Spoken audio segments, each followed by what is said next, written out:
How do you sit still in a courtroom when the details of what happened to your loved one are being read out loud, in front of you, and the person responsible is standing right there? That family couldn't. And when you hear what was said in that room, you will not blame a single one of them. So before we get back to that courtroom, I need to take you all the way to the beginning, because this story didn't start with a fight. It started with a young woman just trying to live her life. And if you stumbled onto Theblackcasetv for the first time today, let me be the first to welcome you. This is where we talk about what happens when love turns deadly. The cases, the truth, all of it. No filter. Stay a while, hit subscribe, and turn on that bell so you don't miss where this story goes. Because this one, we are nowhere near done. Stay with me. East Haven, Connecticut, a quiet shoreline town, about 30,000 people. The kind of community where folks know their neighbors, raise their families, and expect that tomorrow is going to look a lot like today. Destiny Rumley lived there, 21 years old, a young mother. Her son was 3, still at that age where his whole world was his mama. Still at that age where she was his safe place, his constant, the one person he reached for no matter what. Her family remembered her as kind, loving, the type of person who lit up a room and made people feel seen. Her cousin, Angel Hubbard, who is actually an elected alderman, a public official in New Haven, described Destiny as someone who was just trying to live, just trying to make it work, the way so many young mothers out there are doing every single day. She had her son, she had her people, she had her whole life in front of her. Now here's where it gets complicated.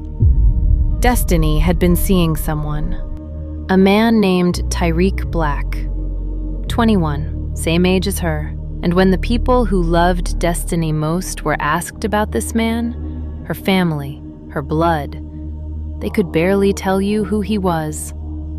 Her cousin Angel said it plain. Shock to the family, like, who is this character? Because you can't even call him a person.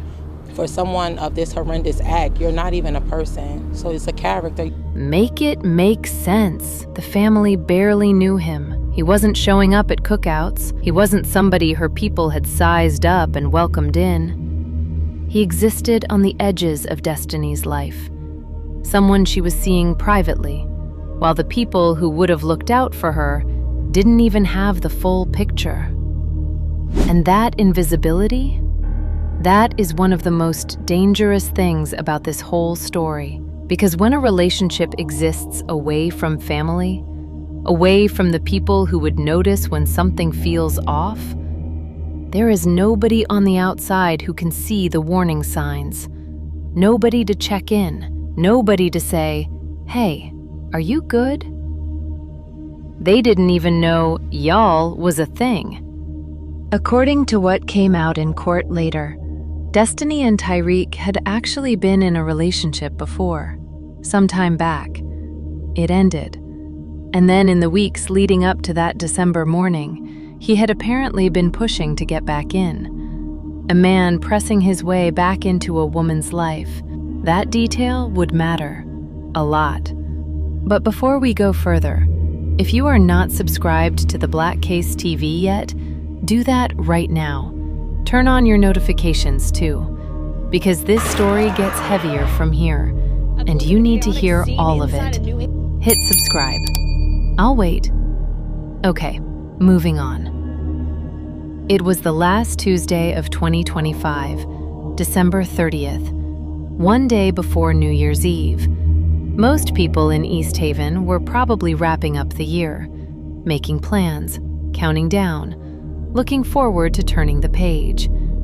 Inside Destiny's apartment at the Fox and Woods complex, something had already gone very wrong. We don't have every word of what was said that morning. We don't know exactly when the argument started or how long it had been building. What we do know because Tyreek Black admitted it himself, is that at some point during that argument, Destiny told him she was going to call the police. That is when he pulled out a knife. Oh, so now, a woman saying, "I'm calling the police," is enough to make a man reach for a blade? The one thing she was supposed to do, the step that every domestic violence resource, every hotline, every advocate tells you to take, that is what set him off. Let that register, because what that tells you is this: Tyreek Black knew what that phone call would bring. He knew what it meant for him.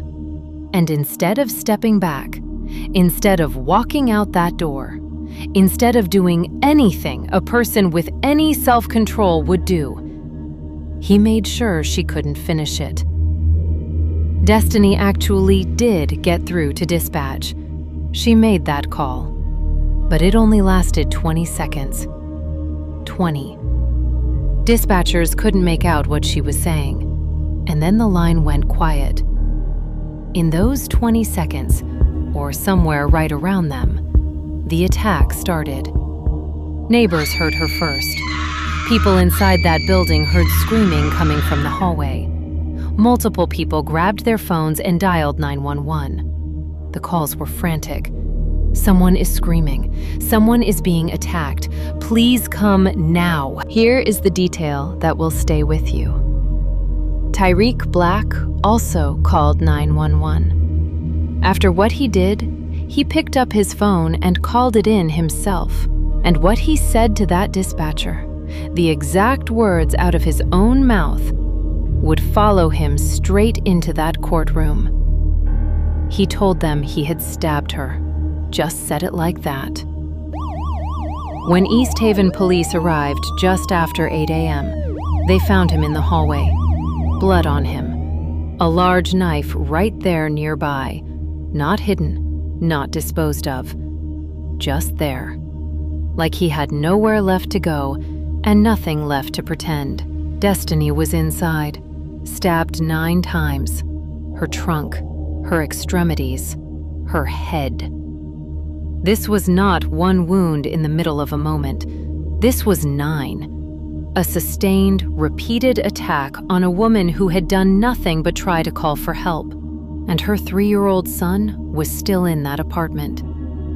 After doing what he did to Destiny, Tyreek Black barricaded himself inside, locked the door, would not let officers in. And he kept that little boy in there, in that apartment, with his mother, with all of that, and refused to come out. Officers tried the front door. Black refused to open it. And according to prosecutors, he even threatened the officers through that door, told them he would stab them too if they came in. Girl. This man stabbed the mother of a toddler 9 times, called 911 on himself, and then had the nerve to threaten the police who showed up to respond. But those officers were not leaving without that child. One of them made a decision. He went around to the side of the building, found a window, and without hesitating for 1 single second, smashed it. Glass everywhere. Arms reaching in through broken glass to pull a 3-year-old boy out to safety. That little boy had no physical injuries, but I want you to sit with what that child had already experienced before those arms came through that window. What he had already heard, what he had already seen at 3 years old. At the age where your mother is your entire world, the safest, most permanent thing you know. There are no words for that kind of damage. Destiny was rushed to Yale New Haven Hospital. Paramedics worked on her the entire way there. The medical team did everything they could. But 9 stab wounds, to the trunk, to the extremities, to the head. The damage was too deep. The blood loss too severe. Destiny Rumley was pronounced dead at the hospital, 21 years old. Her son had just watched his mother fight for her life, And now that little boy would grow up without her. The medical examiner confirmed it. Homicide. East Haven's mayor called it a sad and unnecessary loss. And he is right. Because there was no reason for Destiny to die that morning. No reason her family had to start planning a funeral instead of celebrating the new year.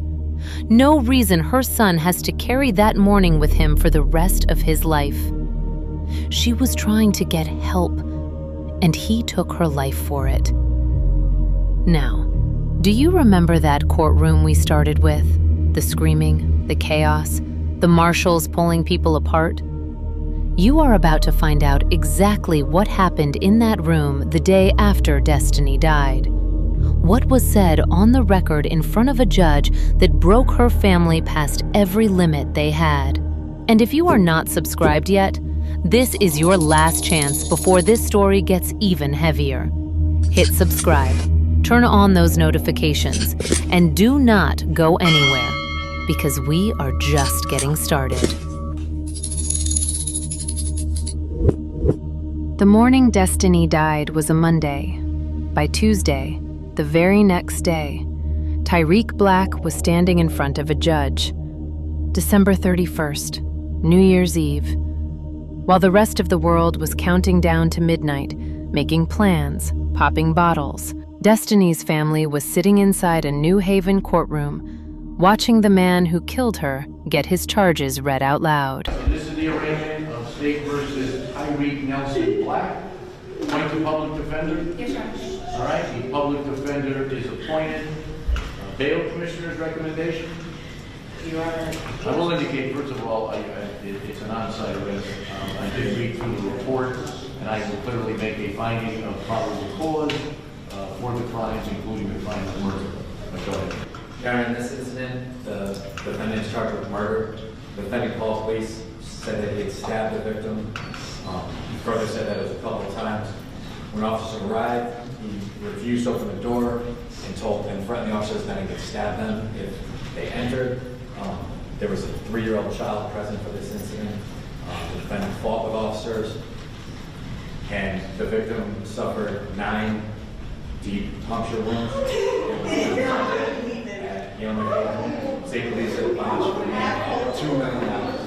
And that right there is where everything we showed you at the beginning finally makes sense. Now imagine being her mother sitting in those seats. Imagine being her cousin. Imagine hearing those details attached to someone you love, someone you were probably just on the phone with days earlier, and being expected to just sit there quietly and let the process play out. That is not a human ask. That is not something you can prepare yourself for, and they couldn't do it. As Tyreek Black was being escorted out of that courtroom by marshals, Destiny's family moved. They lunged toward him, screaming, pushing, trying to get through every person standing between them and the man who took her. The room erupted, voices everywhere, bodies everywhere. It took multiple marshals to physically pull people back, to restore any kind of order to that space. And Tyreek Black? He was standing there with tears running down his face, crying, in front of the family of the woman he killed the day before. Like, so now you want to cry? Destiny's cousin, Angel Hubbard, was one of the family members who had to be removed from that courtroom. And when reporters caught up with her outside, she said, She screamed for help. Her child was there. Now we have to end 2025 and mourning and grieving instead of celebrating 2026. Let that land for a second. Instead of a New Year's celebration, a funeral. Instead of looking forward, just grief. Stretching out in front of them with no end in sight, Angel asked a question that nobody in that room had a good answer to. There's nothing that he can give as a reason for this, as a reason why now her mother tears gotta water the cemetery ground. What? There's no justice. And that is the hardest truth about cases like this. There is no sentence long enough. There is no punishment that balances what was taken. You can lock a man away forever, and Destiny's son still wakes up every morning without his mother. her family still has an empty chair at every table. Justice in a courtroom and justice in real life, those are two very different things. The bail commissioner recommended $1 million. The state pushed for $2 million. Judge Patrick Clifford set it at $2.5 million. Tyreek Black was not going anywhere. His public defender stood up and laid out who his client was. 21 years old, no prior criminal record. But underneath, foster care, multiple placements, PTSD diagnosis, suicide attempts. Mr. Black is 21 years old, grew up in Camden, Connecticut, has been a native of our state his entire life. He attended school, graduated from ACES, and has stated he has no criminal record.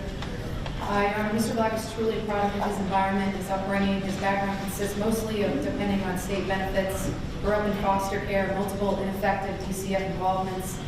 Lack of guidance and support led Mr. Black down the trail of mental health issues. He has multiple diagnoses, including PTSD, multiple stays at inpatient services, outpatient services, and many prior suicide attempts. Even through all this turmoil in his life, he was trying. Prior to this incident, he was working part-time in Wallingford as a flagger. He had recently completed programs of treatment and was doing well. Mr. Black is also extremely remorseful for this incident. We ask that you take that into consideration when setting the bond for Mr. Black. But here is the thing. None of that is a reason. Millions of people carry trauma and do not take a life. Destiny cannot feel his remorse. Her son cannot benefit from it. Her mother's tears are still watering cemetery ground, regardless of how sorry he feels. The judge set that bond at $2.5 million anyway. I'll set the bond at the $2.5 million at this particular time. It's going to be transferred over. 5 charges total: murder, felony murder, felonious assault, kidnapping, because he prevented her from leaving, and risk of injury to a minor. Before we go any further, I want to hear from you. Drop a comment right now and tell me, what do you think should happen to Tyreek Black? What does justice actually look like in a case like this? Type it out. Hit send. I will wait. Let me tell you something about the warning signs, because this is important. Physical violence is rarely the first thing that shows up. Before the first hit, before anyone reaches for a weapon, there are other things. Isolation, controlling who you talk to, monitoring your phone, financial control, emotional manipulation, the slow process of making someone feel like they cannot exist without the person hurting them. Those signs are subtle, easy to miss from the outside, especially when a relationship is hidden from the people who love you. If you are watching this and you know someone whose relationship feels off, whose partner monitors their phone, controls their money, isolates them from family, do not wait until it is too late to say something. Check in. Ask the hard questions, because by the time it looks dangerous from the outside, it has already been dangerous for a while. As of now, Tyreek Black remains held on that $2.5 million bond. The case is moving through the court system. There will be more dates, more proceedings, more moments where that family has to walk back into a courthouse and sit across from the person who destroyed their world. Every court date will reopen the wound. Angel Hubbard said it best. There is nothing he can give as a reason for this. And she is right. There is no reason. There is no explanation that makes sense. Destiny Rumley deserved to live. Full stop. Her son deserved to grow up with his mother. Full stop. Rest in peace, Destiny Rumley. Gone at 21. Loved deeply. And missed every single day by a little boy who still reaches for you. If you're not subscribed yet, hit that button. Turn on notifications. We have more stories to tell. This has been Theblackcasetv. We'll see you in the next one.